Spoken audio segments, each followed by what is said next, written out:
God established the principle of seed time and harvest during creation and reconfirms it after the flood.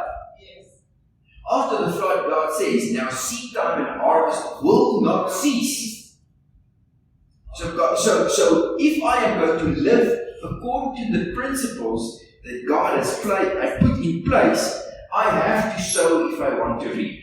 Yes. And that might require more than just talking to the seeds and hoping that they magically plant themselves. Yeah. So, Yeah. right? You actually have to go out and sow. Yeah. The living in the rest, you talked about the principle of rest. Okay?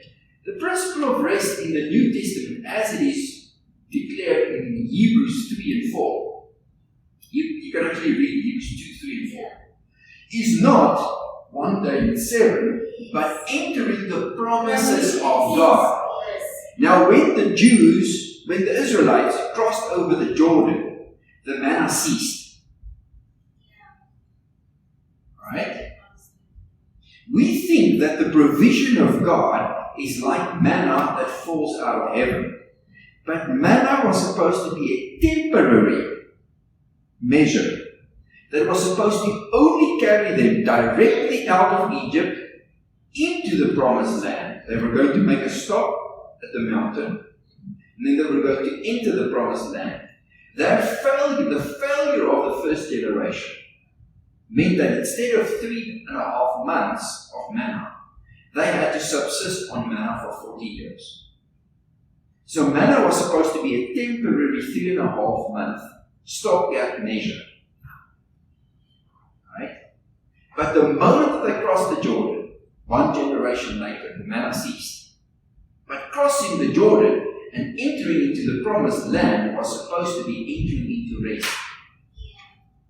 Now, when they crossed over, there were still enemies present. Yes. The land was still filled with enemies. But a false idea of what it means to enter the rest of God makes us think that if we still have enemies in our lives, we have not entered rest. If you have entered the promised land, there might still be opposition. The mere presence of opposition that you have to fight. God said, I will fight for you. I will send my angel before you. I will drive them out with a hornet and with... But they still had to pull out swords and attack cities. We think that since we have to actually do something to inherit the promises of God, then we have not entered the rest of God.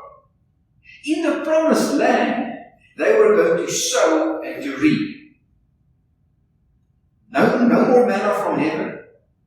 Yet this is considered the rest that they were supposed to enter. So we have some really twisted ideas of what it means to enter the rest of God. It is an act of faith to do whatever God gives us to do. That's an act of faith. And then to rest in that. That's an act of faith. In that sense, the 1 day out of 7 rest that the Israelites had was an act of faith. All the nations around them were going to work all the days of the year. And the Jews, the Israelites, were going to rest 1 day out of 7. And trust God that despite the fact that they have 1/7 less work time than everybody else, they will still be more blessed than all the nations around them. It's an act of faith.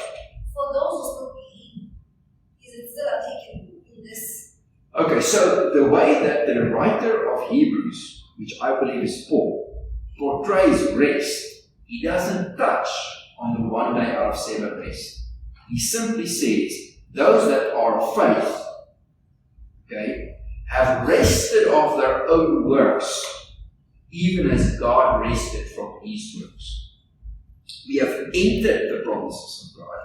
We have entered the rest. Then he says, be diligent to enter the rest. So resting in God is not sitting down and doing nothing. you have to be diligent to enter the rest. Because we think of rest as doing nothing. Whereas God says, resting is to cease from your works. Why did God rest? I always ask this question. Why did God rest? Because the Almighty was exhausted after creation? No.